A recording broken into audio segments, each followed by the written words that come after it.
शुरू करते हैं आज का सेशन। स्वागत है आप सभी का हमारे यूट्यूब चैनल वनडे पर। आज के इस क्लास में हम जो करने वाले हैं वो है बेसिकली सेंटेंस के बारे में थोड़ा जानेंगे। इससे पहली क्लास में हमने लेटर, वर्ड, फ्रेज, क्लॉज और सेंटेंस बनने तक का जो पूरा प्रोसेस है उसको जाना है। इस क्लास में आज हम जानेंगे सेंटेंस के पार्ट्स क्या होते हैं। क्या जानेंगे आज हम? सेंटेंस। और सेंटेंस के क्या जानेंगे हम? Parts of sentence.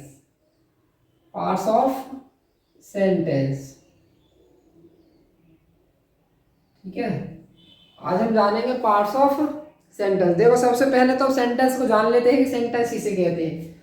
सेंटेंस मैंने कल बताया भी है, हालांकि ए मीनिंगफुल ग्रुप ऑफ वर्ड्स कह सकते हैं। ए meaningful group of words is called a sentence. A meaningful group of words is called a sentence. शब्दों के सार्थक समूह को क्या कहते हैं? सेंटेंस कहते हैं, यानी कि वाक्य कहते हैं। ठीक है, अब सबसे पहले यहाँ पर हम सेंटेंस के प्रकार नहीं देखेंगे, सिर्फ सेंटेंस के पार्ट्स देखेंगे। सेंटेंस के प्रकार अलग होते हैं, सेंटेंस के पार्ट्स अलग होते हैं। तो अब यहाँ पर हम जो चर्चा करेंगे इस वीडियो में, हम बात करेंगे सिर्फ पार्ट्स पर कि सेंटेंस के पार्ट्स कौन कौन से होते हैं। तो थोड़ा आप गौर से देखेंगे, हाँ, थोड़ा ध्यानपूर्वक चीज़ों को समझेंगे। देखो, सबसे पहले जो एक सब्जेक्ट, जो सेंटेंस होता है, सेंटेंस में एक होता है सबसे पहले सब्जेक्ट। क्या होता है? सब्जेक्ट होता है। ठीक है, और जो दूसरा पार्ट होता है सेंटेंस का वो होता है प्रेडिकेट। क्या होता है? प्रेडिकेट होता है। अगर हम बात करते हैं हिंदी में तो सब्जेक्ट को हम कर्ता कहते हैं, कर्ता, या फिर उद्देश्य भी हम इसको कह देते हैं, कर्ता कहें या फिर उद्देश्य। और प्रेडिकेट को हम कहते हैं विधेय। प्रेडिकेट को हम विधेय के नाम से जानते हैं। आज के जो इस वीडियो में हम बात करेंगे, आज हम सिर्फ बात करेंगे सब्जेक्ट पर। सब्जेक्ट क्या होता है, सब्जेक्ट के पार्ट्स कौन से होते हैं, कब हम सब्जेक्ट के कौन से पार्ट्स को कहाँ यूज कर सकते हैं, ये सारी चर्चा आज हम इसमें करेंगे। उसके बाद हम नेक्स्ट वीडियो जो होगा हमारा, उसमें हम बात करेंगे प्रेडिकेट के लिए। ये छोटे लग रहे होंगे देखने में, लेकिन इनमें अंदर बहुत सारी चीज़ें होती हैं। ये सारी चीज़ें हमें बिल्कुल डिटेल में समझनी होंगी। ठीक है, तो सबसे पहले आप सब्जेक्ट समझ लीजिए, यानी कि कर्ता। तो कर्ता का मतलब ही होता है करने वाला। कर्ता का मतलब ही होता है करने वाला। तो यहाँ पर जैसे कि मान लीजिए मैं यहाँ पर एक वाक्य लिख देता हूँ, यानी कि एक सेंटेंस में यहाँ पर लिख देता हूँ, राम खाना खाता है। राम खाना खाता है। तो यहाँ पर आप अंदाजा लगा सकते हैं कि जो काम करने वाला है वो कौन है? वो राम है। कौन है? राम है। ठीक है, तो राम को ही हम क्या कहेंगे? सब्जेक्ट कहेंगे, या फिर क्या कहेंगे? कर्ता कहेंगे। यानी कि जो काम करने वाला होता है उसी को क्या कहते हैं? कर्ता कहते हैं उसी को। ठीक है, अब हम बात करेंगे जो कर्ता होता है, इसको अगर हम डिफाइन करें तो इस तरह से लिख सकते हैं,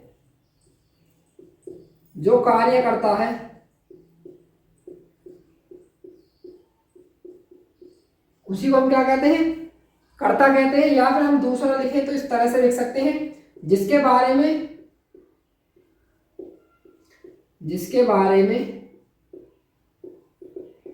बात की जाती है।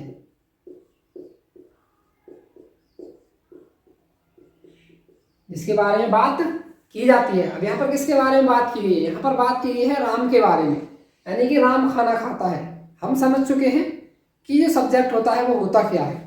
तो इस डेफिनेशन से और आपको थोड़ा सा यहाँ से क्लैरिफाई हो गया होगा। हम थोड़ा समझेंगे प्रेडिकेट को। प्रेडिकेट क्या होता है? देखो, एक सेंटेंस होता है और सेंटेंस में एक क्या होता है? सब्जेक्ट होता है। और सब्जेक्ट क्या होता है? जो काम करता है। दूसरा जो होता है वो होता है प्रेडिकेट। प्रेडिकेट को हम अगर डिफाइन करें तो इस तरह से लिख सकते हैं कि सब्जेक्ट के बारे में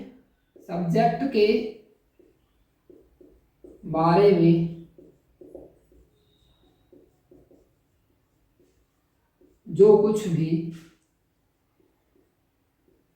बताया या कहा जाता है, कह सकते हैं कहा जाता है,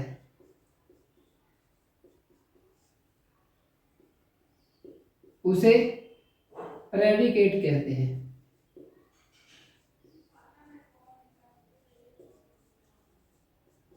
क्या कहते हैं उसे? उसे हम प्रेडिकेट कहते हैं।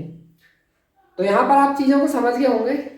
अब हमें यहां से एक चीज समझ में आती है कि जो कर्ता है और जो विधेय है, यानी कि जो सब्जेक्ट है और प्रेडिकेट है, ये दोनों क्या है आपस में इस तरह से संबंधित है कि जो कार्य करता है या फिर जिसके बारे में बात की जाती है या फिर जिसके बारे में बताया जाता है, वो क्या होता है? सब्जेक्ट होता है।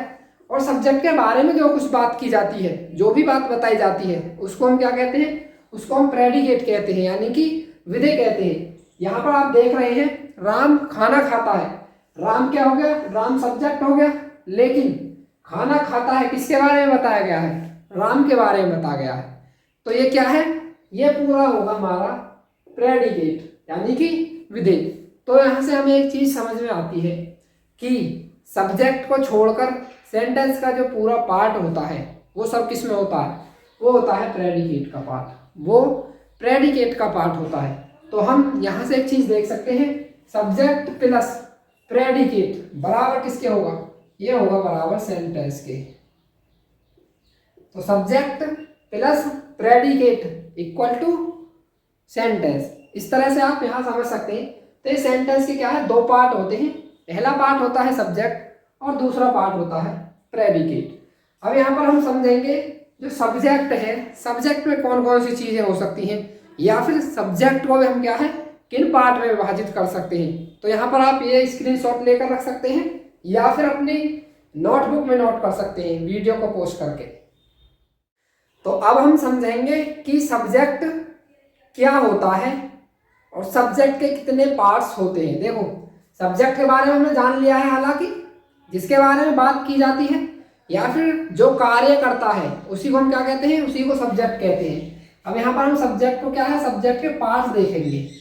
क्या देखेंगे? सब्जेक्ट के भाग देखेंगे, यानी कि पार्ट्स ऑफ सब्जेक्ट देखेंगे। सबसे पहले आप याद रखेंगे, जब हम कोई सब्जेक्ट लिख रहे हैं तो उसमें एक चीज होना जरूरी है और वो होती है मेन वर्ड।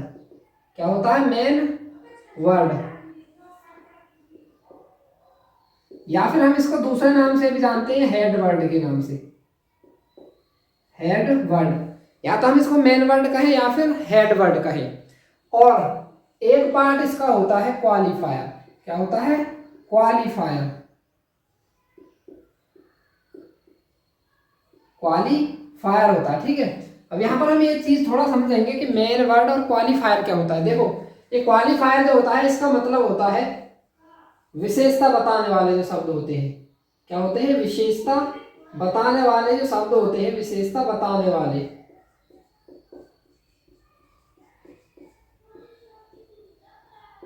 विशेषता बताने वाले शब्दों को हम क्या कहते हैं?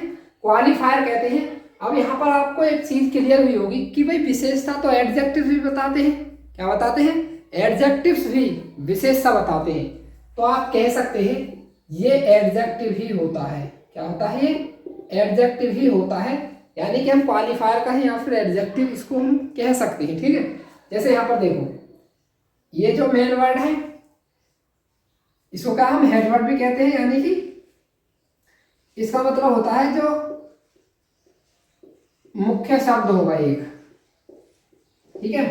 जो एक मुख्य शब्द होगा, जब तक मेन वर्ड नहीं होगा सेंटेंस में तब तक वहां पर सब्जेक्ट नहीं हो सकता। जैसे मैं यहाँ पर एक एग्जांपल के माध्यम से आपको समझाऊं, a boy came. A boy केम। अब यहां पर आप एक चीज देख रहे हैं, यहाँ पर तीन शब्द मैंने लिखे हैं। क्या लिखे हैं? तीन शब्द मैंने यहाँ पर लिखे हैं, ए बॉय केम। तो यहाँ पर जो ए बॉय है ये पूरा क्या है? सब्जेक्ट है। ये पूरा सब्जेक्ट है, लेकिन इस सब्जेक्ट के कितने भाग हैं? दो भाग हैं। ए को कहेंगे हम क्वालिफायर, और जो बॉय है वो क्या है? मेन वर्ड या कहेंगे हेड वर्ड है। क्या है? मेन वर्ड कहें या फिर हेड वर्ड कहें। तो इस तरह से हमने देखा कि जो हमारा सेंटेंस है उसका सब्जेक्ट है, उसमें क्या है? दो शब्द है, और जब यहाँ पर क्या है दो शब्द हैं तो दो शब्दों में एक शब्द क्या है, एक हेड वर्ड है, तो हेड वर्ड का होना बेहद जरूरी है। बेहद जरूरी नहीं, ये होगा ही सेंटेंस में, जब तक हेड वर्ड नहीं होगा तब तक वहां पर क्या है सब्जेक्ट हम नहीं मान सकते। तो ये उम्मीद करता हूं कि ये आपकी समझ में आया होगा। ठीक है, ये आप नोट कर लीजिए, थोड़ा और मैं नीचे बताता हूं।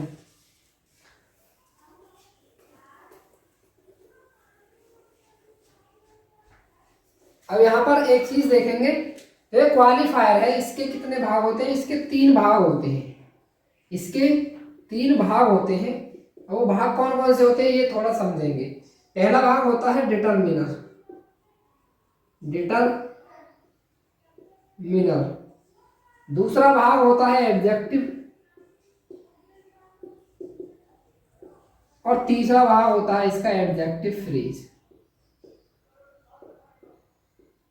एडजेक्टिव फ्रेज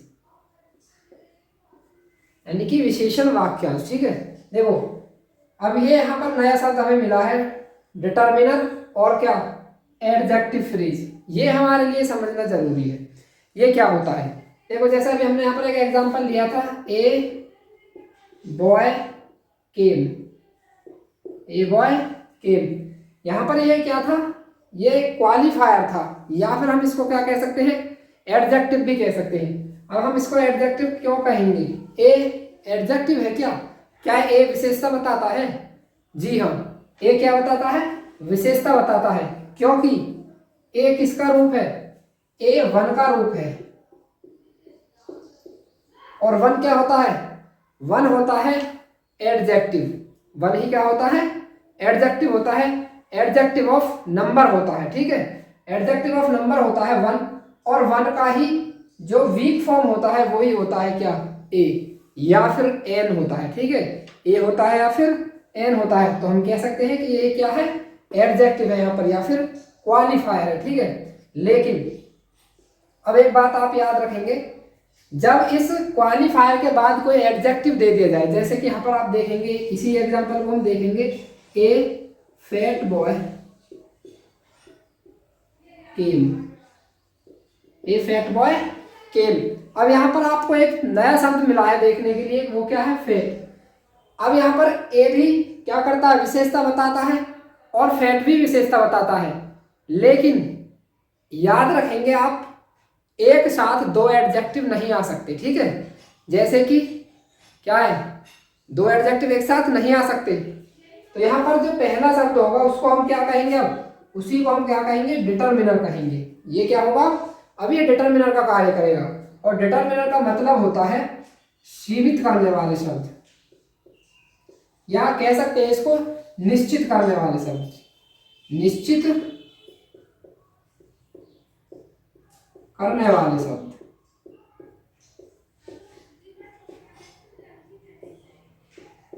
इनको हम कहते हैं निश्चित करने वाले शब्द। तो यहाँ पर क्या है ए फैट, अब जो यहाँ पर ये फैट है इसी को हम क्या कहेंगे, यही है एडजेक्टिव।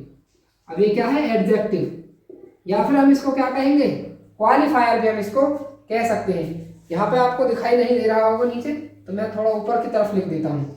अब यहाँ पर जो फैट है वो क्या है, वो एडजेक्टिव है। अब यहाँ पर आप थोड़ा जो मैं एरो लगा रहा हूँ उन पर आप थोड़ा नजर लगाएंगे, वो आप गौर से देखेंगे, तो यहाँ पर ए क्या है, यहाँ पर ए डिटरमिनर का कार्य करेगा, और फैट क्या है, यहाँ पर फैट जो है वो करेगा एडजेक्टिव का कार्य। लेकिन इसके विपरीत यहाँ पर क्या है, एक ये ही है मेन वर्ड, जो बॉय है। मेन वर्ड जरूर होगा एक सब्जेक्ट में, तो एक सब्जेक्ट में मेन वर्ड जरूर होगा। और याद रखेंगे जो हमारा सब्जेक्ट होगा यानी कि जो मेन वर्ड होगा, मेन वर्ड से पहले क्या है एडजेक्टिव आता है। एडजेक्टिव का जो प्रयोग होता है वो मेन वर्ड से पहले ही होता है।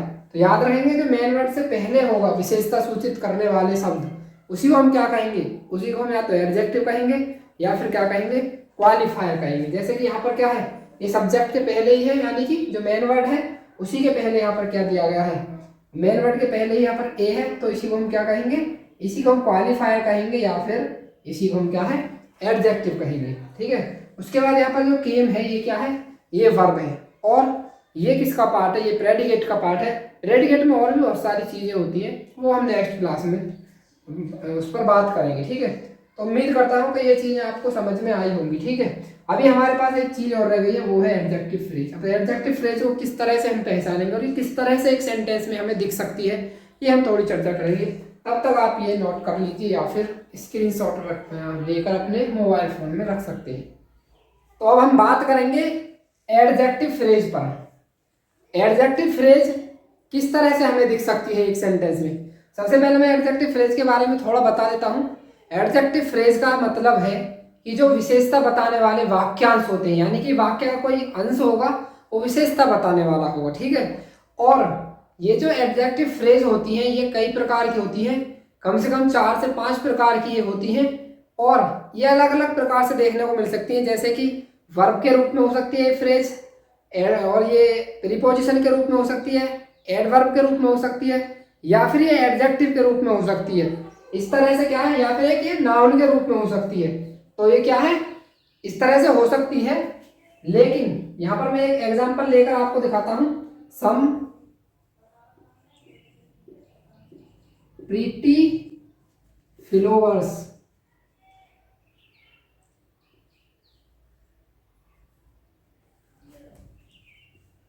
इन द पोर्ट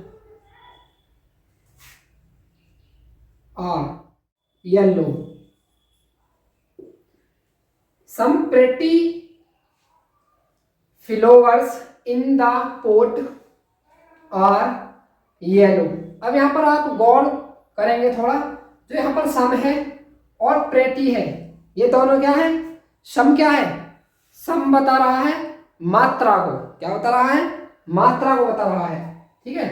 और इसी को हम क्या कहेंगे, यहाँ पर डिटर्मिनर कहेंगे, निश्चित करने वाले शब्द। इसके बाद जो प्रीटी है यहाँ पर, ये क्या है, सुंदर। सुंदर क्या, सुंदर का मतलब क्या है, विशेषता बताना, और विशेषता कौन बताते हैं, एडजेक्टिव बताते हैं, ठीक है। फ्लोवर्स क्या है, यहाँ पर मेन वर्ड है, ठीक है, क्या है, मेन वर्ड है। और इन द पोर्ट ये क्या है, यही है यहाँ पर एडजेक्टिव फ्रेज, ठीक है। तो यहाँ पर आप इस तरह से देख सकते हैं, इन द पोर्ट क्या है, एडजेक्टिव फ्रेज है। और ये कौन सी फ्रेज है, प्रीपोजिशनल फ्रेज है, क्योंकि प्रीपोजिशन के साथ यहाँ पर क्या है, इन प्रीपोजिशन के साथ प्रयुक्त हुई है। तो इस तरह से हम क्या है, पहचान सकते हैं कि जो एक एडजेक्टिव फ्रेज होगी वो किस तरह से हमें एक सेंटेंस में दिख सकती है। अब यहाँ पर हमने बात कर ली है एडजेक्टिव फ्रेज, एडजेक्टिव और जो क्वालिफायर होते हैं, यानी कि जो डिटर्मिनर होते हैं, इनके बारे में हमने सारी चीजें जान ली हैं। अब हम यहाँ पर थोड़ी सी बात करेंगे, जो डिटर्मिनर होता है इसको थोड़ा हम और गहराई से जानेंगे, इसमें कौन कौन सी चीजें आ सकती हैं, ये सारी चीजें हम देख लेते हैं एक बार। तो सबसे पहले आप याद रखेंगे, जो डिटर्मिनर है, डिटर्मिनर में कौन कौन सी चीजें आ सकती हैं। सबसे पहला डिटर्मिनर में नंबर 1 पर आ सकते हैं आर्टिकल। आर्टिकल यानी कि ए एन और द आ सकते हैं, क्या आ सकते हैं, ए एन और द आ सकते हैं। नंबर 2 डेमोस्ट्रेटिव एडजेक्टिव आ सकते हैं। डेमोस्ट्रेटिव एडजेक्टिव यहाँ पर आपको देखने को मिल सकते हैं, यानी कि संकेतवाचक विशेषण, जैसे कि दिस दैट, दिस या दैट हो सकता है, या फिर दीज और दोज हो सकता है, दीज और दोज हो सकता है। ये शब्द आपको यहाँ पर देखने को मिल सकते हैं, किसके अंदर, डिटर्मिनर के अंदर। ये सारी चीजें डिटर्मिनर के अंदर आती हैं। तो ये जब सब्जेक्ट के, यानी कि जो सेंटेंस के शुरुआत में प्रयुक्त होंगे और इनके बाद कोई एडजेक्टिव दिया होगा, तब हम इन्हें क्या है, नाम देंगे, तब हम इन्हें नाम देंगे डिटर्मिनर का, ठीक है। उसके बाद नंबर 3 पर आ सकता है पजेसिव एडजेक्टिव। पजेसिव एडजेक्टिव यहाँ पर आपको देखने को मिल सकता है। पजेसिव एडजेक्टिव का मतलब होता है जो अधिकार सूचित करने वाले विशेषण होते हैं, जैसे कि my, his, her, your, its, dear, ठीक है। उसके बाद नंबर 4 पर हो सकता है adjective of quantity. Adjective of quantity, और इसमें हो सकते हैं सम, एनी, मच, मोर, इस तरह के एडजेक्टिव आपको यहाँ पर देखने को मिल सकते हैं। और उसके बाद है नंबर 5, इसमें आपको मिल सकता है adjective of number, adjective of number. और एडजेक्टिव ऑफ नंबर में आपको नंबर ही देखने को मिलेंगे, जैसे कि 1, 2, या हो सकता है फर्स्ट सेकंड, इस तरह से भी हो सकता है, फर्स्ट सेकंड। तो ये सारी चीजें जो होंगी ये किसमें होंगी, ये डिटर्मिनर में होंगी। तो डिटर्मिनर के ही ये पार्ट्स होते हैं। आर्टिकल हो सकता है, डेमोस्ट्रेटिव एडजेक्टिव हो सकता है, पजेसिव एडजेक्टिव हो सकता है, एडजेक्टिव ऑफ क्वांटिटी हो सकता है और एडजेक्टिव ऑफ नंबर हो सकता है।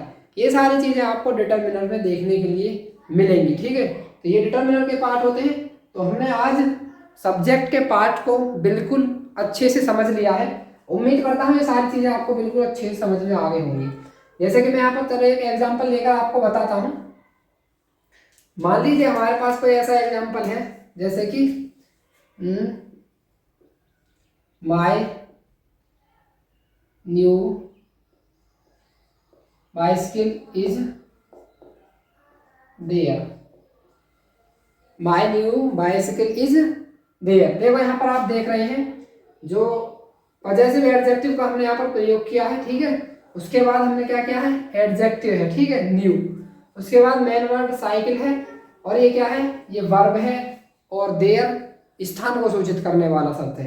तो ये क्या है, प्रेडिकेट का पार्ट है। यहाँ तक इस वाले को हम क्या है, प्रेडिकेट का पार्ट कहेंगे। तो माई न्यू बाइसिकल, इस तरह से आपको एक सेंटेंस मिल सकता है। अब ये बताना जरूरी क्यों है, ये थोड़ा आप समझ लीजिए। जब आप हाई स्कूल की ग्रामर पढ़ रहे हैं, या फिर आप क्या है इंटरमीडिएट या 9 या फिर 11 क्लास की जो ग्रामर है वो पढ़ रहे हैं, तो उसमें हालांकि जो हाई स्कूल वाले बच्चे हैं उनके लिए ये विशेष बात है जो मैं बता रहा हूँ। जो हाई स्कूल में एक क्वेश्चन आता है रीऑर्डरिंग का, ठीक है, तो रीऑर्डरिंग करने के लिए एक सेंटेंस दिया होगा आपको। तो रीऑर्डरिंग में करना क्या होता है, रीऑर्डरिंग में हमें इन चीज़ों का पता होना जरूरी है कि ये जो सेंटेंस के पार्ट्स होते हैं ये कौन से होते हैं। और दूसरा नंबर हम प्रेडिकेट के पार्ट्स पर बात करेंगे नेक्स्ट क्लास में, उसका भी हमें पता होना चाहिए कि ये किस तरह से होते हैं। तो हमें मान लीजिए एक सेंटेंस इस तरह से दिया जाएगा कि इज को कहीं पर रख दिया जाएगा, देयर को कहीं पर रख दिया जाएगा, माई को कहीं पर रख दिया जाएगा। ये सब शब्द एक ऐसे स्थान पर दिए होंगे जिनका कोई मतलब नहीं होता, जो एक सेंटेंस का रूप ही नहीं होता है। ठीक है, मतलब कि इनका एक बिगड़ा हुआ रूप दिया जाएगा और हमको वो इस फॉर्म में अप्लाई करके एक सेंटेंस को अच्छे से डेकोरेट करना है, एक अच्छा सेंटेंस हमें वहाँ पर बनाकर दिखाना होता है। तो इस तरह से जो ये बात है ये बताना इसलिए जरूरी, ठीक है। तो हमें जब तक ये सारी चीज़ें नहीं पता होंगी तब तक हम क्या है ये सेंटेंस निर्माण नहीं कर पाएंगे, ठीक है। तो हमें इन चीज़ों का पता होना चाहिए कि पहले कौन सी चीज़ें रखी जाती हैं, क्या होता है, ये सारी चीज़ें हमें पता होना चाहिए। आज की क्लास में बस इतना ही, मिलते हैं नेक्स्ट वीडियो में प्रेडिकेट के साथ। और प्रेडिकेट में कितने पार्ट्स होते हैं ये सारी चीज़ें मैं उसी पार्ट में कराऊंगा, यानी कि उसी क्लास में मैं ये सारी चीज़ें कराऊंगा। तो आज का वीडियो यहीं पर समाप्त करते हैं, तब तक के लिए धन्यवाद। जय हिंद, वंदे मातरम प्यारे साथियों।